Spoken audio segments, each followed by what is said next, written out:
하나님의 말씀은 누가복음 19장 28절부터 39절까지입니다. 한 목소리로 봉독합니다. 예수께서 이 말씀을 하시고 예루살렘을 향하여 앞서서 가시더라. 감람원이라는 불리는 산 쪽에 있는 벳바게예요. 벳바게와 베다니에 가까이 가셨을 때에 제자 중 둘을 보내시며 이르시되 너희는 맞은편 마을로 가라. 그리로 들어가면 아직 아무도 타보지 않은 나귀 새끼가 매어 있는 것을 보리니 풀어 끌고 오라. 만일 누가 너희에게 어찌하여 푸느냐 묻거든 말하기를 주가 쓰시겠다 하라 하시매 보내심을 받은 자들이 가서 그 말씀하신 대로 만난지라. 나귀 새끼를 풀 때에 그 임자들이 이르되 어찌하여 나귀 새끼를 푸느냐 대답하되 주께서 쓰시겠다 하고 그것을 예수께로 끌고 와서 자기들의 겉옷을 나귀 새끼 위에 걸쳐놓고 예수를 태우니 가실 때 그들이 자기의 겉옷을 길에 펴더라. 이미 감람산 내리막길에 가까이 오심에 제자의 온 무리가 자기들이 온 바 모든 능한 일로 인하여 기뻐하며 큰 소리로 하나님을 찬양하여 이르되 찬송하리로다. 주의 이름으로 오시는 왕이여 하늘에는 평화요 가장 높은 곳에는 영광이로다 하니 무리 중에 어떤 바리새인들이 말하되 선생이여 당신의 제자들을 책망하소서 하거늘 40절까지 대답하여 이르시되 내가 너희에게 말하노니 만일 이 사람들이 침묵하면 돌들이 소리 지르리라 하시니라. 아멘. 이 말씀에 은혜 있으시기 바랍니다. 28절부터 40절까지에는 이제 예수님께서 예루살렘 성에 입성하시는 그런 바로 전 모습이 등장하죠. 우리는 지난 시간에 이 문화 비유를 함께 말씀을 살펴봤어요. 문화 비유에 이어서 예수님께서 이제 예루살렘에 들어가시는 이 바로 직전의 상황인 거예요. 그리고 이제부터 예수님께서 이 십자가의 순환을 당하시기에 앞서서 마지막 한 주간의 모습을 기록하고 있습니다. 우리가 오늘부터 이번 주부터 이번 주일부터 교회 절기상 사순절을 우리가 보내게 되는데 이 기간이 예수님께서 이제 보내시기 한 주 전인 상황인 거예요. 자, 먼저 28절을 한번 살펴볼게요.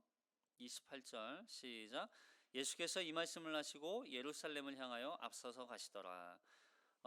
예수님께서 항상 이 말씀을 하시기 어떤 사건과 어떤 단락이 시작하기 전에는 항상 어디를 향해 가고 있는지를 밝혀주고 있어요. 누가의 의도가 계속 드러나고 있는 거죠. 그러니까 예수님은 지금 십자가에 달려 죽으시고 부활하시고 승천을 위해서 예루살렘을 향해 가고 계세요. 이걸 항상 기억해야 돼요. 이걸 잊으면 안 돼요. 그리고 예수님께서 이 가시는 예루살렘을 향해 가시는 이 과정 속에서 잃어버린 영혼을 구원하기 위하여서 잃어버린 자를 찾아 구원하기 위해서 예수님께서 이 과정에서 나타나는 모든 일들이 지금 보여주고 있는 것이죠. 근데 누가가 이 예수님께서 예루살렘을 향하여 가시는 이 표현에 뭐라고 하냐면 예루살렘을 향하여 앞서서 가시더라 이렇게 표현하잖아요. 앞서서 가시더라. 이 표현은 예수님께서 앞으로 이 예루살렘에 들어가서 당하시는 그 모든 상황들을 이미 알고 있으시는 거예요. 그 십자가의 죽으심과 또 그 고난과 또 사람들의 비난과 수치와 그 괴로움을 예수님은 아심에도 불구하고 이 예루살렘을 향해 앞서서 가고 계시는 거예요. 그리고 그 앞서서 가시는 이 그 끝에 죽으심만 있는 것이 아니라 부활과 승천이 있다는 것도 예수님은 알고 계시기 때문에, 그래서 여기 앞서서 가신다는 건 무리들 앞에 제일 첫 번째로 서서 간다는 그런 의미도 있지만, 여기서는 그 예루살렘을 향해 가시는 그 모든 여정과 그 마지막 구원의 완성을 향하여서 아주 적극적으로 예수님께서 이 모든 걸 이끌고 계시다는 것을 설명하고 있는 거죠. 그만큼 예수님은 이 인류 구원을 위해서 자신의 이 십자가의 죽음과 고난을 선택하셨고, 그것을 이루기 위해서 예루살렘을 향하여 적극적으로 가고 계신다는 것을 설명해 주고 있는 거죠. 자, 29절을 읽어볼게요. 29절 시작. 감람원이라 불리는 산 쪽에 있는 벳바게와 베다니에 가까이 가셨을 때에 제자 중 둘을 보내시며, 여기 감람원과 벳바게와 베다니라고 하는 지역 이름이 등장하죠. 제가 밑에 그림을 넣어놨어요. 지형적으로 예루살렘을 가기 위해서는 이 여리고 동쪽이에요. 이쪽이 동쪽이에요. 동쪽이 여리고고 서쪽이 이제 베님논 골짜기가 있는 곳이에요. 그래서 이쪽 동쪽에 있는 여리고에서부터 산을 올라가야 돼요. 굉장히 높은 산을 올라가서 그 감람원이라고 하는 산 위에 끝까지 이제 올라가야만 하는 거죠. 그 감람산 위에 베다니와 벳바기가 있어요. 그리고 이 평지거든요. 약간의 평지. 이 평지 지역을 남쪽으로 산등성이를 지나야 돼요. 살짝 산등성이를 지나면 벳바기가 나오고, 그리고 더 지나면 베다니가 나와요. 이 벳바기를 지나면 예루살렘 성전이 바로 보이게 되는 거죠. 그 산 위에 감람산은 이렇게 아래를 내려다 보면 이 골짜기가 있죠. 이 골짜기 이름이 기드온 길짜기요. 기드온 골짜기라고 그러죠. 이 골짜기, 기온샘이 있는 이 골짜기가 보이고, 그리고 바로 예루살렘 성이 보이는 거예요. 그래서 이 여리고에서 예루살렘까지 걸어서 가는 이 거리가 보통 성인의 걸음으로 8시간에서 9시간을 걸어가야 돼요. 여리고에서부터 예루살렘 성까지. 그러니까 높은 산을 한번 올라갔다가 다시 또 내려왔다가, 그리고 골짜기를 지나서 다시 올라가야 하는 그런 지형이 있는 거죠. 지금도 자료를 찾아보면 이 순례자의 길이라고 해서 여리고에서부터 이렇게 그 사람들이 걸어갔던 그 길을 보존해 놓은 데가 있어요. 그리고 그 옆에는 아주 큰 도로가 또 나 있죠. 그래서 차를 타고 이동하는 그 사람들도 있기도 해요. 근데 걸어서 갈 수 있는 옛사람들이 걸어갔던 그 길이 보존되어 있습니다. 그 길을 따라서 걸어가면 보통 8시간에서 9시간을 걸어가야만 갈 수 있는 곳이었던 거죠. 바로 이곳 벳바게와 베다니에 가까이 가셨을 때라고 말씀을 하고 있어요. 여기 감람산이 바로 예수님께서 승천하셨던 지역이기도 하죠. 그리고 베다니는 어디였어요? 베다니에서 죽은 나사로를 살렸던 곳이 베다니였잖아요. 그리고 나병 환자 시몬의 장로를 고치셨던 곳도 베다니였어요. 그래서 이 베다니에는 당시 자료에 의하면 이 베다니 지역은 나병 환자가 모여서 이렇게 사는 지역이기도 했다고 얘기를 하더라고요. 그리고 벳바게는 대부분, 베다니도 마찬가지지만 벳바게는 대부분 가난하고 소외된 사람들, 정처 없이 떠도는 사람들이 모여서 살았던 곳이 벳바게였다고 합니다. 어쨌든 예수님께서 이 예루살렘을 향하여 가시는 이 길에서 이제 예루살렘을 들어가기 앞서 나귀를 타시기 위해서 제자를 보내시는 모습인 거예요. 자, 그런데 예수님께서 그곳에서 2명의 제자를 보내셔서 나귀를 데려오라고 말씀하세요. 자, 30절부터 읽습니다. 시작. 이르시되 너희는 맞은편 마을로 가라. 그리로 들어가면 아직 아무도 타보지 않은 나귀 새끼가 매어 있는 것을 보리니 풀어 끌고 오라. 만일 누가 너희에게 어찌하여 푸느냐 묻거든 말하기를 주가 쓰시겠다 하라 하시매, 보내심을 받은 자들이 가서 말씀하신 대로 만난지라.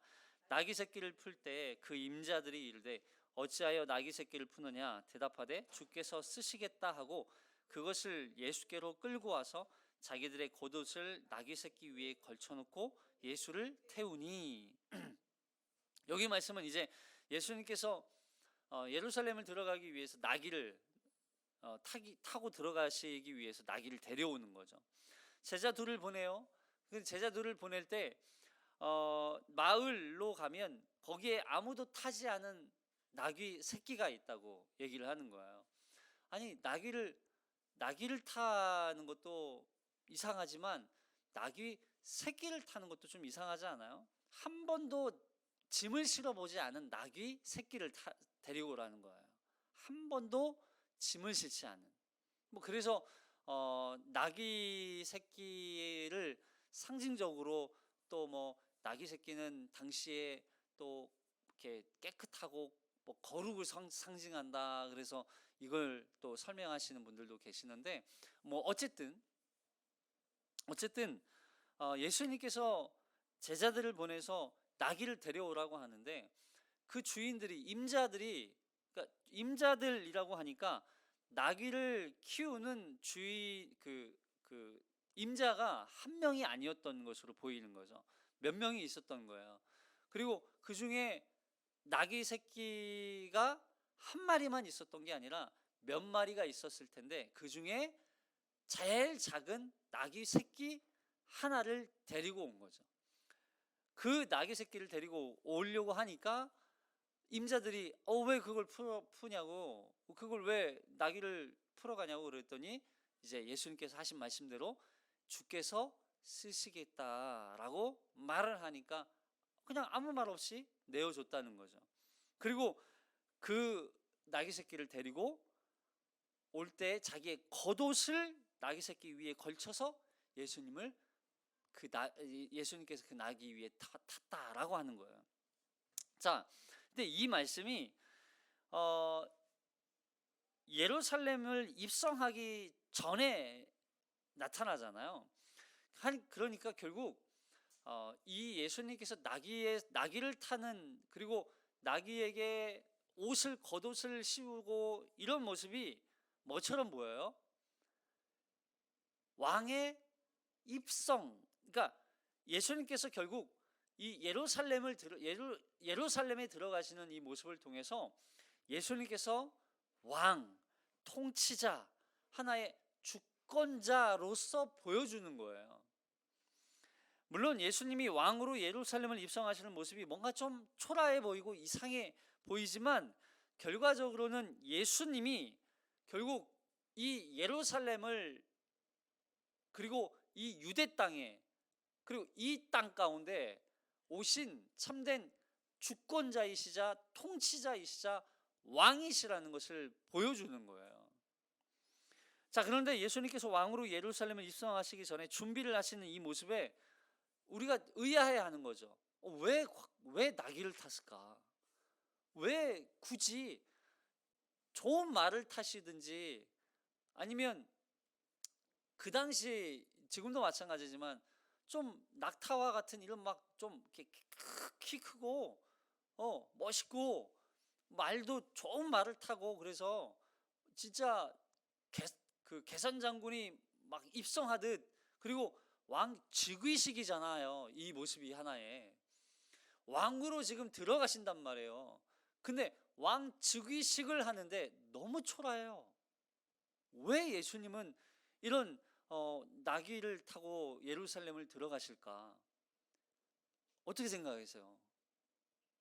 단순히 그냥 예수님은 이 땅에 겸손하게 오셨기 때문에 겸손한 자를 위해서 오신 분이라는 걸 설명하기 위해서?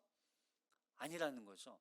단순히 그런 의미만은 아니고 이 나귀를 타고 오신다는 이 메시아에 대한 예언이 스가랴서에 예언이 되어 있었어요. 그래서 그 예언을 성취하기 위한 목적인 거죠. 자, 스가랴서 9장 9절 볼게요.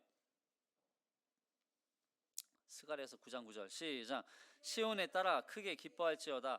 예루살렘에 따라 즐거이 부를지어다. 보라, 내 왕이 내게 임하시나니 그는 공의로우시며 구원을 베푸시며 겸손하여서 나귀를 타시나니 나귀의 작은 것 곧 나귀 새끼니라.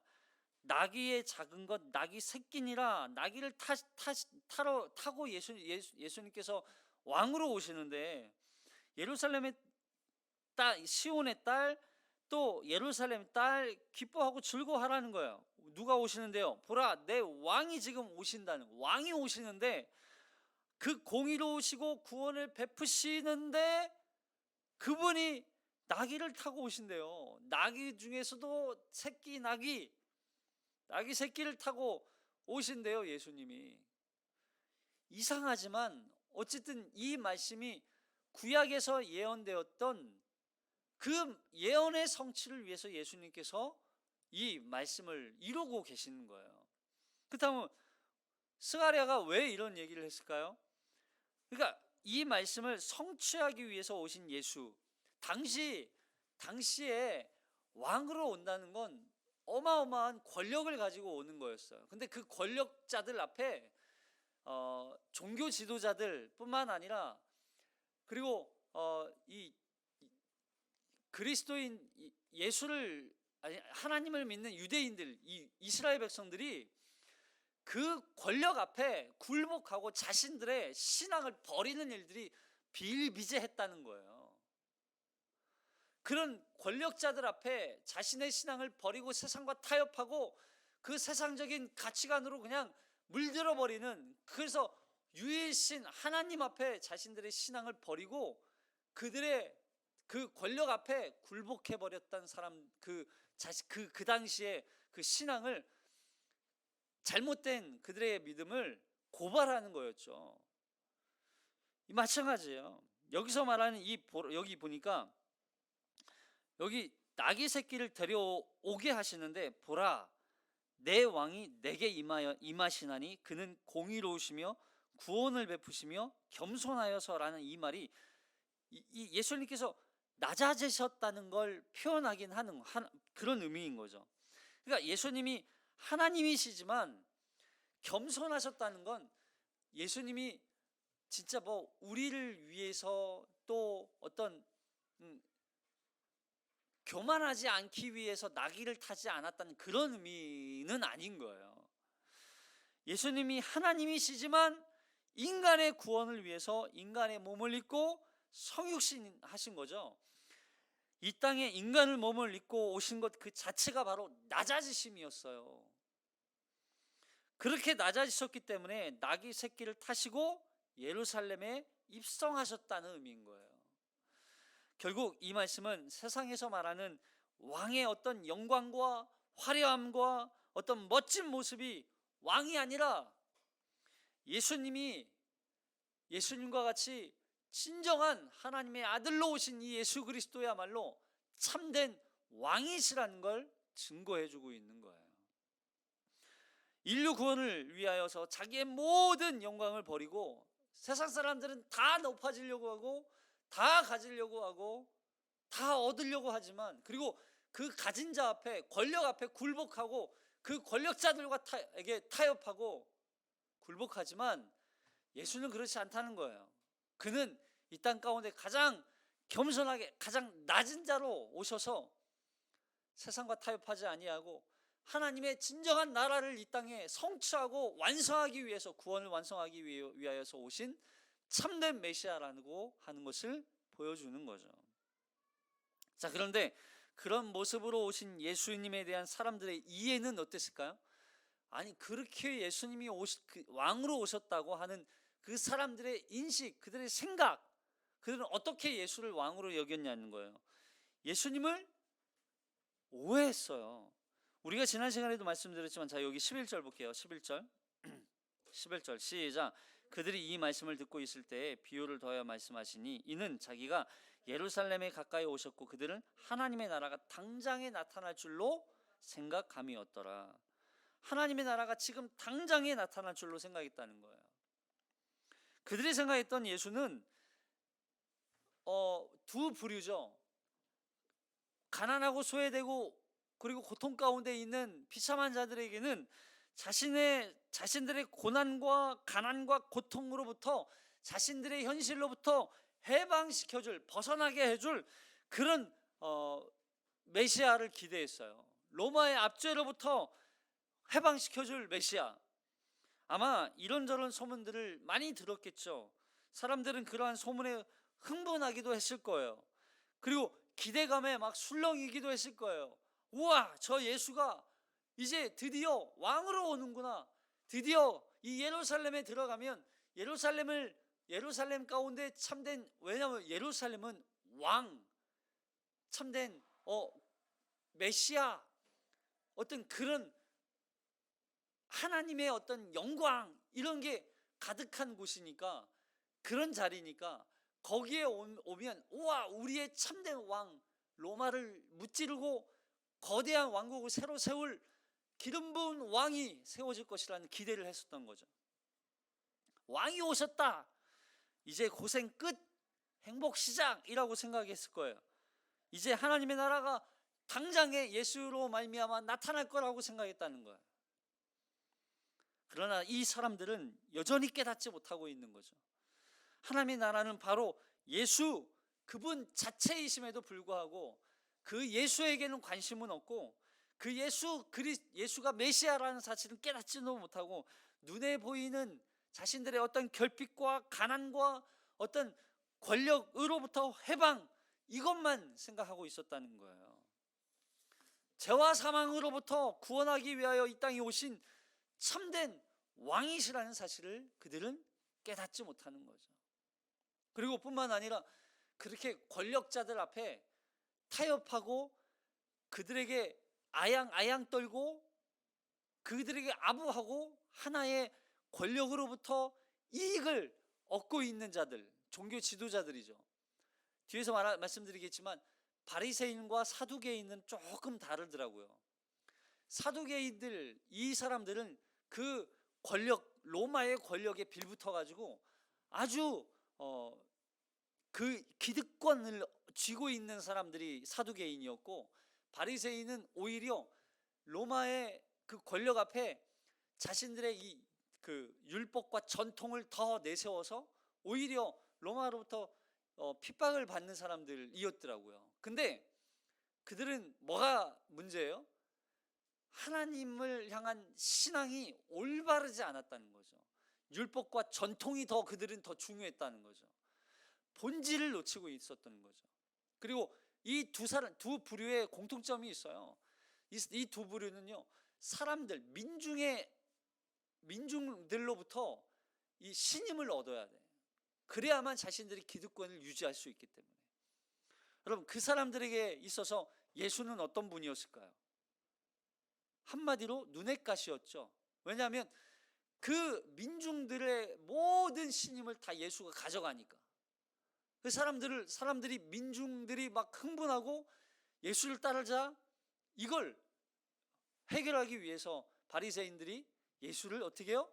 죽이기로 하는 거예요. 여러분, 사람들은 그릇된 메시아에 대한 생각으로 어떻게 이 왕의 행렬을 이렇게 반기고 있을까요? 이 모습은요, 그들이 진정한 메시아로, 참된 구원자로 그 예수를 반기고 맞이하고 기뻐하는 게 아니에요. 여기 보세요. 36절.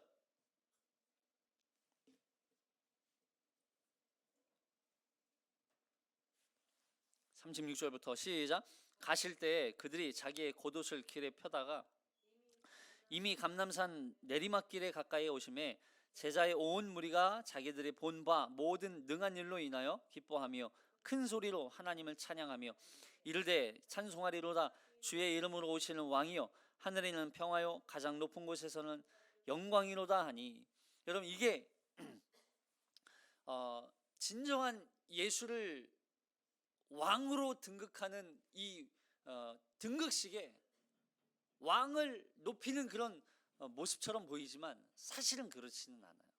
왜냐하면 여기 보니까 37절에 보니까 이미 감람산 내리막길에 가까이 오심에 제자의 온 무리가 자기들이 본 바 모든 능한 일로 인하여.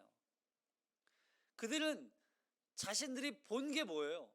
병 고치는 거 봤어요. 가난한 자, 소외된 자를 도와주시는 예수님의 모습을 봤어요. 삭개오 세리 구원하시는 걸 봤어요. 근데 그들의 눈에 본 건 하나님의 나라 구원의 역사가 아니라는 거예요. 그들은 문제 해결을 해주는 예수로만 보고 있는 거예요. 모든 능한 일로 인하여 예수 만나니까 예수 한번 만나고 예수 때문에 팔자 핀 사람들이 많다는 걸 보는 거예요. 자기들이 보았던 그 예수님의 이 병 고치시는 사역, 가난한 자, 어린아이, 과부, 세리, 창녀, 이런 사람들, 당시 사회적으로 버림받았던 부류의 사람들이잖아요. 이런 사람들을 고치시고 돌보시는 그 모든 일들을 듣고 보니까 이 예수라는 분, 이분이 왕이 되시면 우리가 처해 있는 이 모든 상황과 환경이 다 해결될 수 있겠다라고 생각하고 있었던 거예요. 여러분, 뒤에 나왔던 이 찬송을 보세요. 기뻐하며 큰 소리로 하나님을 찬양하며 이르되 찬송하리로다 주의 이름으로 오시는 왕이요 하늘에는 평화요 가장 높은 곳에는 영광이로다. 여러분, 이거 어디서 많이 보지 않았어요? 예수님이 탄생하실 때 들에서 양을 치던 목자들에게 누가 나타났어요? 천사가 나타나서 예수의 탄생에 대해서 이렇게 고백했잖아요. 하늘에는 영광이요 평화요 하늘에는 평화요 땅에서는 기뻐하시는 자들의 평화로다. 이거 고백했던 천사의 고백이지만 이 사람들이 이걸 고백해요. 이거는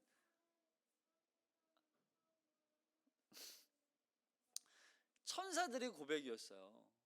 근데 이 사람들이 지금 하고 있는 거예요. 자, 여기 예수님을 향하여 큰 소리로 환호하며 기뻐하며 하나님을 찬양하는 사람들이 있는 반면에, 근데 반대로 침묵하고 예수님을 거절하는 사람들이 있어요. 자, 여기 39절 시작. 무리 중 어떤 바리새인들이 말하되 선생이여 당신의 제자들을 책망하소서 하거늘 대답하여 이르시되 내가 너희에게 말하노니 만일 이 사람들이 침묵하면 돌들이 소리 지르리라 하시니라. 사람들이 온 무리들이 예수님을 찬양하고 경배하고 하나님께 영광을 돌려요. 근데요, 이 사람들이 뒤에 가면 어떻게 해요? 예수님을 십자가에 못 박으라고, 십자가에 죽이라고 소리쳐요. 이들의 찬양이 온전하지 않았다는 거죠. 근데 반대로 이 예수님을 침묵하는 자들이 있어요. 누구예요? 바리새인들. 바리새인들이 예수님을 향해서 이렇게 얘기해요. 선생이요, 당신의 제자들을 책망하소서.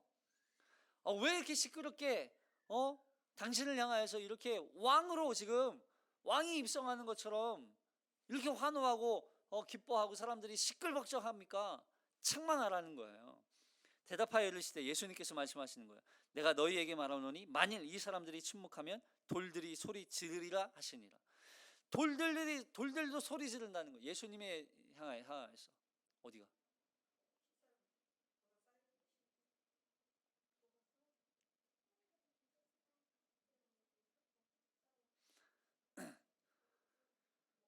자, 그러면 예루살렘을 향하여서 입성하신 예수님을 환호하는 사람들이 있는 반면 왜 이 반대로 침묵하는 사람들이 있었을까? 바리새인들은 왜 예수님을 향하여서 침묵했을까요? 그 이야기를 하는 거예요. 먼저 침묵하는 사람들, 이 사람들은 정확하게 밝혀주죠. 바리새인들. 그럼 바리새인들은 예수님이 예루살렘을 향하여서 입성하시는 모습을 보고도 예수님을 인정하지 않아요. 예수님 당시 시대적인 상황을 조금 이해해야 됩니다.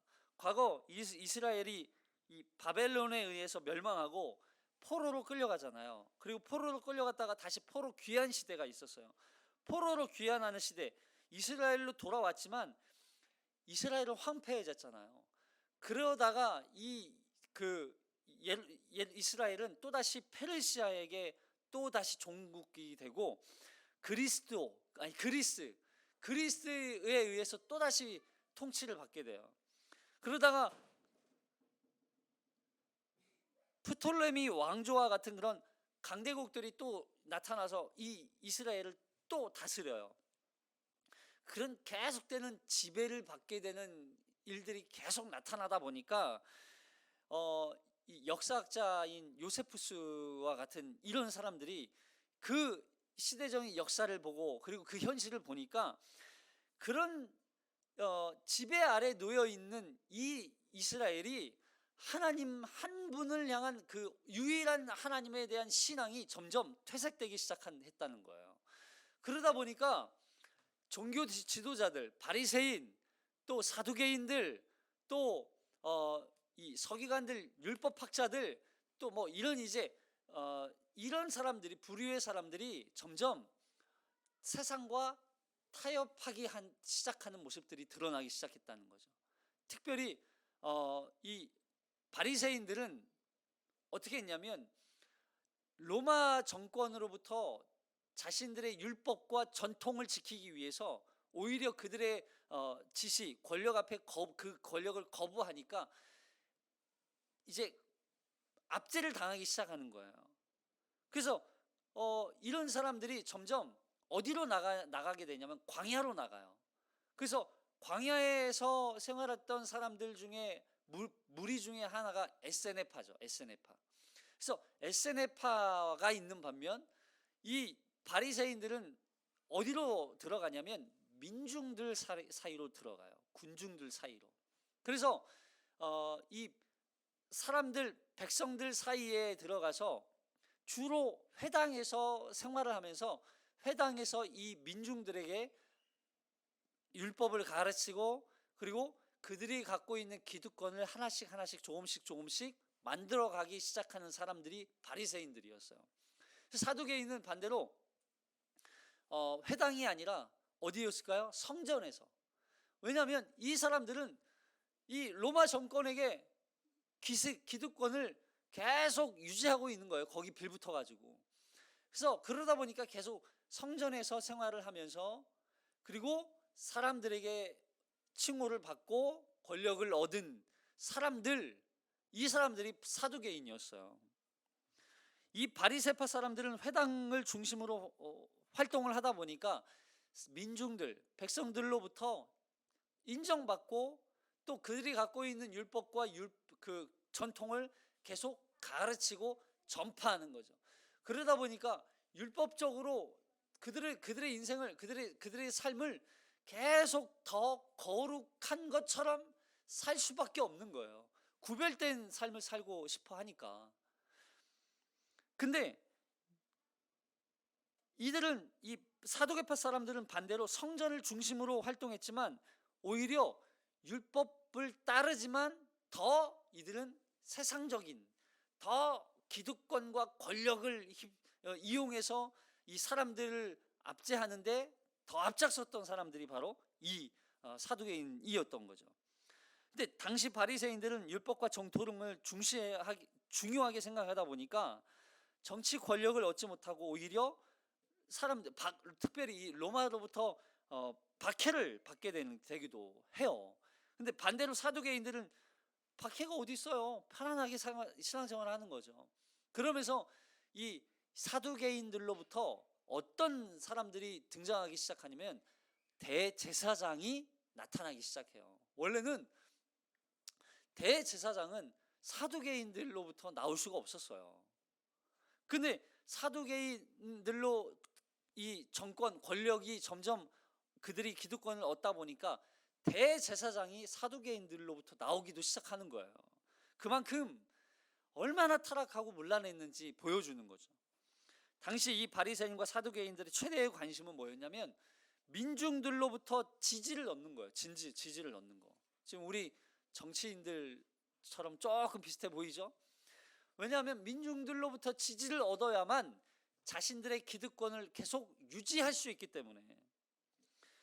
근데 이 민중들이 지금 누구를 향해 지금 환호하고 있어요?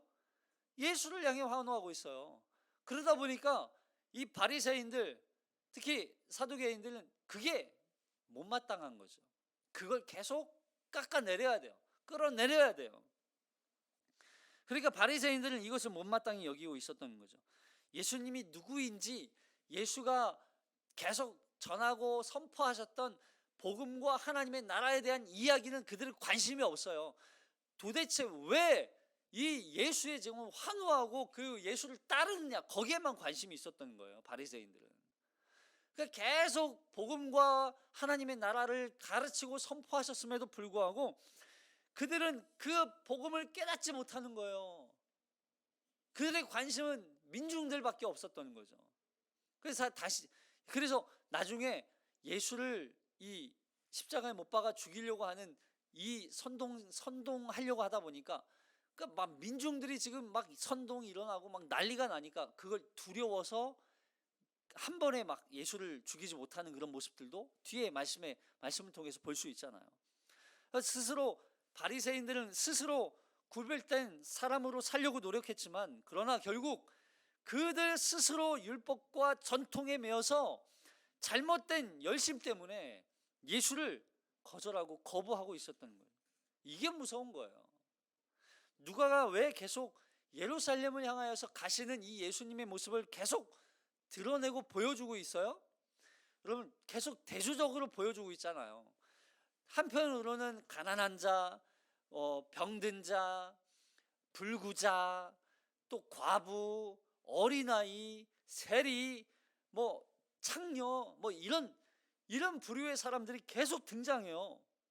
지금 오면서 막 수많은 그런 가난한 자, 소외된 자들 계속 보여주잖아요. 근데 반대로 바리새인들을 또 보여줘요. 보세요. 가난한 자, 소외된 자들은 예수를 그리스도로 영접하고 예수를 따르는 자들로 표현하고 있는데, 바리새인들은 오히려 예수를 거부하고 거절하고 예수를 버리는 자들로 표현하고 있다고요. 여러분, 하나님의 나라를 가져오시는 이 예수님이 누구를 위해서, 누구에게 하나님의 나라가 필요한가를 보여주는 거예요. 단순히 하나님의 나라, 예수님은 가난한 자, 소외된 자, 병든 자를 고치고 그들만 구원하기 위해서 오셨다는 그런 말씀이 아니라, 그들은 예수를 믿고 예수를 영접하고 예수를 따랐지만, 그래서 그들은 하나님의 나라를 소유했지만, 그러나 바리새인들과 같이 예수를 거절하고 거부한 자들에게는 하나님의 나라가 주어지지 않는다, 이 이야기를 하는 거예요. 그래서 앞서서 보세요. 인자가 온 것은, 우리 9장 10절에 이런 말씀, 인자가 온 것은 잃어버린 자를 찾아 구원하려 함이니라. 누가 잃어버린 자라는 거예요? 바리새인이요? 아니요. 정말 예수가 그리스도라는 사실을 깨닫고 그 예수를 영접하고 그 예수가 구원자이심을 믿고 따르는 자들. 물론 지금 이 사람들은 지금 당장의 문제 앞에 예수가 해결해 줄 수 있는 유일한 분이라는 그 사실로만 예수를 따르고 있지만, 지금은 깨닫지 못하고 있지만, 그래서 이들이 예수를 나중에는 십자가를 못 박으라고 그 군중 심리 앞에 사람들이 다 휩쓸려 버리지만, 어쨌든 그럼에도 불구하고 예수님은 이런 자들에게 하나님의 나라를 선포하고 이걸 가르치고 그들이 구원받을 수 있도록 하기 위해서 오신 메시아이심을 다시 한번 선포해 주고 있는 거예요. 자, 보세요. 근데 한편으로는 이 말씀을 통해서 우리가 알 수 있는 것 한 가지가 더 있어요. 그건 뭐냐면, 여러분, 바리새인들이 아무리 방해하고 아무리 어떠한 공작을 펴도 예수님이 구원을 완성하시는 이 구원의 역사를 완성하시는 이 길에는 그 어떤 것도 방해할 수 없다, 이걸 설명하는 거예요. 예수님께서 구원을 완성하기 위하여 행하시는 그 모든 구원의 역사는 반드시 이루어진다, 이루어지지 않는다, 이루어진다, 이걸 설명하시는 거예요. 여러분, 사두개인들, 바리새인들, 서기관들, 율법학자들, 대제사장, 당시 사내들이 공회, 여러분, 이 사람들이 아무리 예수님이 완성하실 이 구원을 방해하고 막으려고 노력해도 예수님의 구원을 막을 수 없었다는 걸 보여주는 거죠. 그래서 이사야서 44장 23절 볼게요. 이사야서 44장 23절 시작. 여호와께서 이 일을 행하셨으니 하늘에 노래할지어다. 땅의 깊은 곳들아 높이 부를지어다. 산들아 숲과 그 가운데 모든 나무들아 소리내어 노래할지어다. 여호와께서 야곱을 구속하셨으니 이스라엘 중에 자기의 영광을 나타내실 것임이라. 보세요. 다 노래하라는 거예요. 여호와께서 이 일을 행하셨으니 하늘에 노래하라.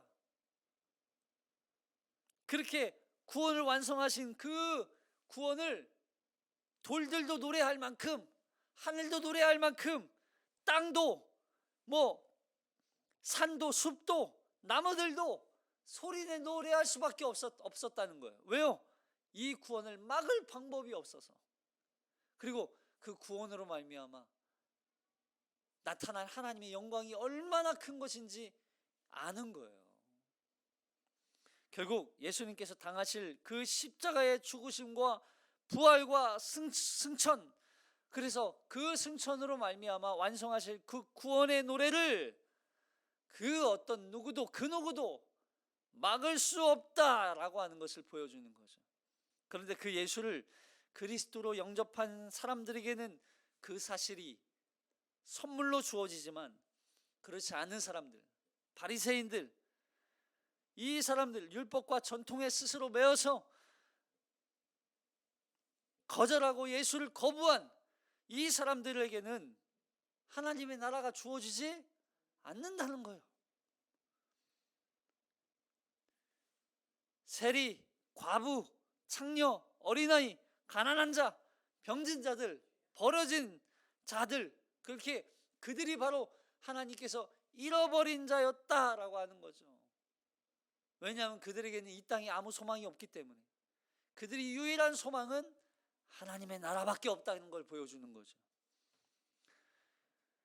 이 말씀이 우리가 오늘을 살아가는 우리에게 다시 한번 우리가 나는 잃어버린 자로서 이러한 구원의 은혜를 받은 자라는 사실을 기억하고 나를 찾기 위해서 이 땅에 오신 예수, 나 한 명을 구원하기 위해서 이 땅에 오신 그 구원의 놀라운 축복을 받은 자라는 사실을 기억함으로 말미암아 이제 이 말씀 붙들고 내가 받은 구원이 얼마나 가치 있는 것인지, 얼마나 하나님의 은혜인지 깨닫고 믿음으로 이 땅 가운데 살아가는 우리가 되시기를 주님의 이름으로 축복합니다.